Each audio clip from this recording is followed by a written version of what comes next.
Day 25, the final breakthrough, how to solve problems quickly and effectively. Listen, after all that we've done and all we've worked on together, what's it really going to take to succeed? One final ability, and that is the ability to handle the inevitable problems that will come up when you start making major progress towards any goal. That is, I don't care how much skill you have, how much ability you have, how great things are flowing, problems are going to come up. And the reason is problems are part of life. They're part of what allow us to grow and expand and become somebody. Our life would be pretty darn boring without problems. In fact, we wouldn't get to know who we really are. So today, as we near the end of this Personal Power program, it's appropriate we just take a few minutes on this day to at least talk about the basic foundation of how to handle problems. How do we deal with those inevitable things that come up that we did not expect that get in the way of your ability to really succeed? And the solutions are simple, and this tape will be brief. Because in problem solving, the most important thing that I could share with you and have you please remember for a lifetime is this. Learn to spend 80% of your time on the solution and only 20% of your time on the problem. Gosh, if you did only that alone and you listen to nothing else I said on this idea of how to solve problems, you would change your whole life. Because inevitably, what makes little problems into big monsters is spending all your time going over and over and over what the problem is. You don't need to do that. You just got to identify what's the challenge and what do I need to do to turn this thing around. And remember the power of questions. If you keep asking yourself, why do these problems always come up for me? How come this always happens? Why is this happening now? Those kinds of questions will whip you into an emotional frenzy because, again, they're endless loop questions. They will not solve your problem.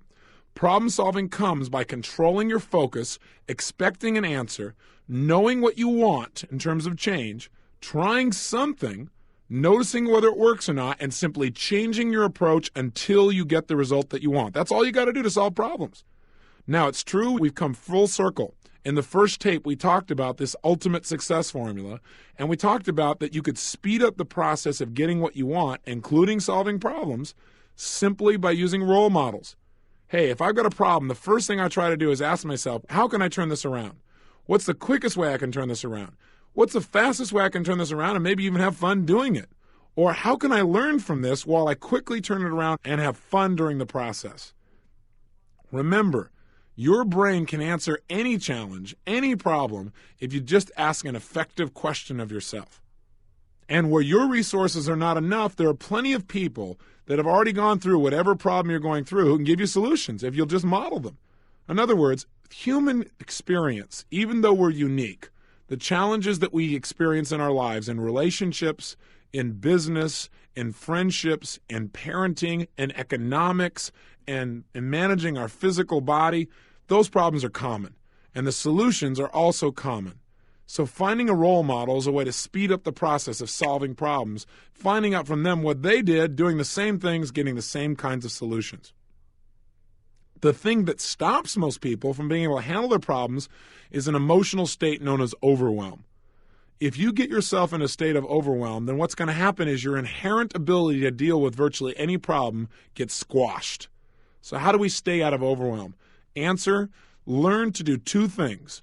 One, learn to associate in your mind massive pain to being overwhelmed. In other words, teach your brain to go into a state of overwhelm is much more painful than to deal with a problem. If you'll do that, your brain will do anything to stay out of overwhelm. In addition, teach your brain the pleasure that it gets by solving problems. Because the truth is in life, some of the greatest satisfaction you'll ever have is from taking on a massive challenge where it looked like there's no way to turn it around and pulling it off. One of the outcomes that I'm most proud of in my life came out of one of my most painful experiences. I turned my company around from $758,000 in debt from a guy who embezzled $250,000. You can't believe the sense of satisfaction and confidence that comes when you've been able to systematically every day handle virtually every problem that a business can have and turn it around. It transforms your belief about what you're truly capable of as a human being and creates an unbelievable sense of pride, of accomplishment. I mean, it's incredible. So again, the most important aspect of solving a problem is, one, manage your own state. You've got to stay out of overwhelm. You've got to stay resourceful. No matter what the situation is or how tough it may seem, remember, You've had challenges before. You've had things that looked impossible before, and you've turned them around. So be willing to trust yourself, to have faith that you can find a way, but the way is not going to be found by you giving up or by you becoming overwhelmed. 2, make sure your focus immediately is define the problem explicitly and in writing on a piece of paper, and spend no more than 20% of your time to solve the problem on describing what the problem is. The rest of the time's got to be on the solution. 3, come up with your best plan to handle the challenge as quickly as possible and act upon it. Do not wait. Remember, momentum carries with it power, and inertia binds you to stagnation. Once you've taken action, keep your eyes and ears open. Pay attention. Step 4, notice what you're getting from your present actions. Are you getting closer to the solution, or are you just creating more of a challenge for yourself? You've got to develop that sensory acuity to pay attention and notice the impact. Step 5, if what you're trying isn't working, change your approach. Develop the kind of flexibility that allows you to solve virtually any challenge that can come up. One way to do that is learn to ask yourself the question, what would happen if? What would happen if I tried this? What would happen if I tried that? Too many people in trying to solve problems say, oh, we couldn't do this, we couldn't do that. Somebody makes a suggestion, nah, that'll never work. Instead of shutting off possibility, open yourself to any solution by asking yourself the question, what would happen if? What would happen if we did try that approach? What would happen if we tried something that we'd never tried before? What would happen if we tried this thing that seems to be silly? By asking the question, what would happen if, you create new possibilities, more flexibility, and therefore a greater chance of getting the result that you want. 6, remember, you've got role models all around you. No matter how difficult your problem is, other people have probably already experienced it. Go to those people and get some of their answers of how to turn things around. 7th key element to handling problems, change your entire belief about what problems are. See, a lot of people think of problems, in fact, myself, quite honestly, other than this tape, I usually call them challenges. I call them problems here to hook you, to grab you, because so many people look at them as problems. For me, my immediate reframe to virtually anything that happens is this is a challenge, and I love a challenge. Problems, they're okay. Solving problems, that feels pretty good. But taking on a challenge, to me, that's inspirational. And remember, we've got to realize that the words we use create states in us. So you might want to change problems to challenges for yourself and just realize that's what they really are. They're an opportunity for you to expand and grow.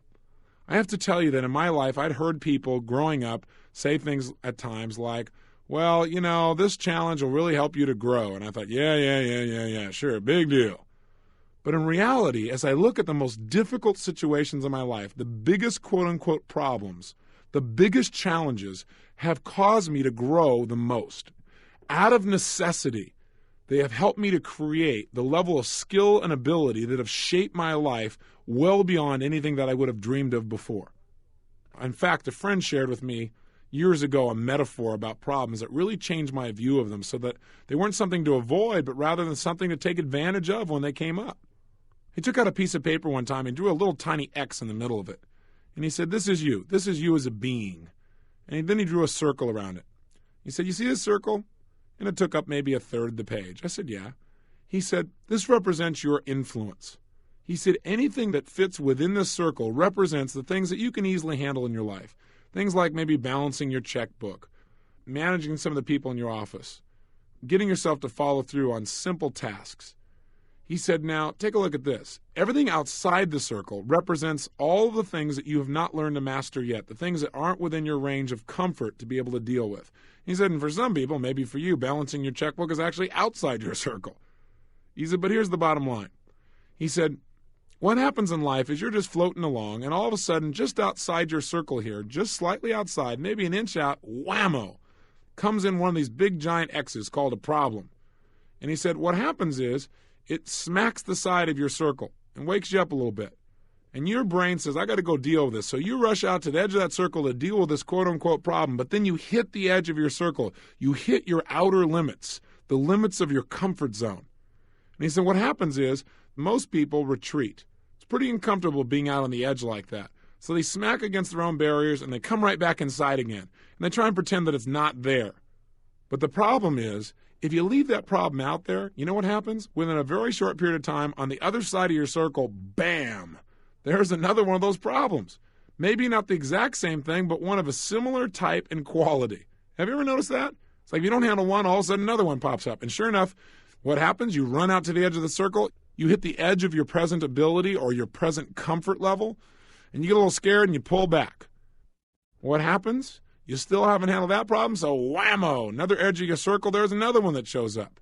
Now this keeps happening until you get enough pain that one day you smack through your barrier. You go all the way at the edge and you break through and you learn to handle that problem. Well, when that occurs, and as he drew it on the piece of paper, it was an interesting metaphor. He said, now take a look what's happened. You've extended the edge of your influence, of your ability to deal with things in life. And when you've extended out this additional inch, he said, watch what happens. Your whole circle, your whole beingness gets larger. He demonstrated for me in his drawing what he meant. He drew a line from the center of the circle, breaking through the edge of the circle out to one of those little problems. And now once it was handled, he said, the whole circle gets bigger. Now that situation that used to be beyond your limits is within your reach. In other words, you're bigger, you're better, and you're not only able to deal with this problem, but anything now that was an inch beyond your reach is also within your reach. You're able to deal with it as well. And he said, as soon as you're feeling really good about that, guess what happens? And I said, what? He said, another bam hits you, and there's another problem about 2 inches outside of your circle. And he said, if you don't deal with it, pretty soon, bam, another one. He said, but eventually you break through, you handle that problem, and your circle expands. He said, that is the purpose of living. The purpose of your being is to expand. And he said, the purpose of problems is to cause you to expand. Without them, you'd stay where you are. In fact, he told me that in its original root, the word problem actually means to throw forth. Now think about that, to throw forth. What does that imply? It implies that you and I throw forth the very problems that we experience in our life. Is it really possible we throw those things out there so we'll continually expand and grow? Hey, I don't know if this is really true, but it might be a fun and useful way of looking at problems, where now you say, hey, I threw this thing out here so I can expand and grow like crazy, so I can deal with more, so I can become more as a human being. I think it's a more useful way of looking at problems rather than thinking in life that you're going to solve your problems and then someday there won't be any. I don't care who you are or what's happening, there are going to be more because their purpose in life is to cause us to grow. And if we're not growing, we're not going to be happy anyway. So let me offer you one final thing in this tape, and it's maybe the best element out of the things we've talked about thus far, and that is this. We've talked about the fact that what we focus on is what we get, and that questions, the quality of the questions we ask ourselves basically determines the quality of our life. A long time ago, I realized that problems were going to be coming up on an ongoing basis if I was going to deal with a large number of people and expect to do a lot in my life. So I decided to develop a series of questions that I could use to take myself from feeling like I had a problem that was overwhelming me into a place of creating solutions. So I developed 5 questions, and I call them my problem-solving questions. And you might want to jot these down, even stop the tape one after another and make sure you get them down in your notes. By applying these 5 questions, for myself at least, I've been able to deal with things that used to absolutely devastate me and actually turn them around into something that I really began to enjoy. And presenting to you these 5 problem-solving questions, I want you to know they can work for really big problems or for small ones. One thing that's important to remember is this. Small problems seem big very often, don't they? So dealing with the size of a problem doesn't matter. This system will work for anything. Let me give you a simple example. I remember one time I came back from a seminar tour where I'd done approximately 25 seminars in about 27, 28 days. And to say the least, I was a bit physically burnt out. And I came back and I felt like I'd not really had any space or time. And I don't know if you've ever been in that place, but that's where I was. And I came home and found 100 messages, just under 100 to be accurate, that I personally was supposed to respond to. That was not all the hundreds of calls that had come in that other people had handled for me. These were people that had to speak to me personally. Now, you talk about stress. When I saw this list and thought, I'm only going to be home for about 48 hours, and this is what I got to do on top of everything else, I went nuts. I started to feel angry inside. Why? I asked myself lousy questions. Questions like, how come I have to do this? How come I never have any space? I don't have any time at all. Pretty soon whipped myself into a real good frenzy. Now, the bottom line is, I realized that's not going to support my life. Fortunately, though, now I have a system for dealing with it. And anytime I start to get upset, anytime I start to get hooked by a problem, these are the 5 questions I ask. Question number 1, what's great about this? Well, my first response is nothing. So then I modify the question and say, well, what could be great about this? And what I do is make myself answer the question. I said, well, what could be great about this? And I thought, well, what could be great is, if I really think about it, 3 or 4 or 5 years ago, I probably would have begged to have people like this calling and wanting to talk to me personally, especially 100. I mean, my gosh, these are movers and shakers, and they got to talk to me and nobody else. They need decisions from me that can make a major difference. That's pretty darn exciting. That began to change my state immediately. My second question that I ask is, what's not perfect yet? Now take a good listen to that. What's not perfect yet? Remember we talked about presuppositions earlier when we talked about questions? What does that question presuppose? The answer is pretty simple. It presupposes that it's going to be perfect. That's kind of nice, isn't it? Isn't that different than what's the problem? It changes your state immediately. So I said, what's not perfect yet? My answer was, well, what's not perfect yet is, even though I've got all these great people calling me, I don't have quite enough time for my own personal life. Third question, what am I willing to do to make it the way I want it? Again, what am I willing to do to make it the way I want it? Now again, listen to the presupposition here. What am I willing to do to make it the way I want it presupposes that I'm, one, willing to do something about it, and that I can. Those are pretty good ways to look at the world. And so what happens is it gets me to focus on some solutions. So my brain said, what am I willing to do to make it the way I want it? And I thought, well, I'm willing to find a way to make the calls because these people deserve to have an answer. And I'm willing to change my schedule and my life so that I have more time for myself. I'm the one responsible and I can create it. Question 4, what am I willing to no longer do in order to have things the way I want them? Well, when I thought about that, I thought, well, I'm willing to no longer complain about the situation when I'm the one who set it up. I'm willing to no longer put myself in a position where I have to answer all of these calls. I'm going to develop a different strategy where more of these people can be handled by someone else. And finally, the 5th question, probably the most important one out of the list. How can I do what's necessary to get this job done and enjoy the process? Critical question. Because what happened when I asked it of myself is I said, how can I get this job done? How can I return all these calls and enjoy the process? My brain immediately got an answer because I asked a good question. My brain said, hey, you own a jacuzzi. You haven't been in the thing for 6 months. Why don't you take the telephone outside, take your computer with you, turn on the jacuzzi, get in, and make your calls from there and be a true Californian. That's exactly what I did, and I had a blast. I sat out there and called people and said, hey, how you doing? I'm calling you from my jacuzzi. What are you doing working for a living? And I harassed people and teased them and absolutely had fun. I made all the calls. In fact, I wanted more. I made it through all of them. Couldn't reach a lot of people, so I started looking to see if there's anybody else to call. See, here's the key. You and I have the resources in our lives to figure out how to enjoy anything. The problem is we don't ask the right questions. I took myself from a place of absolute overwhelm to a place of getting the job done and enjoying it through asking 5 questions. It'll work for virtually anything. So here's your assignment for today. Jot down the 5 problem-solving questions. Here they are. Number 1, what's great about this or what's good about this? And if your brain goes nothing, say, well, what could be great about it? Question 2, what's not perfect yet? Presupposing it's going to be perfect.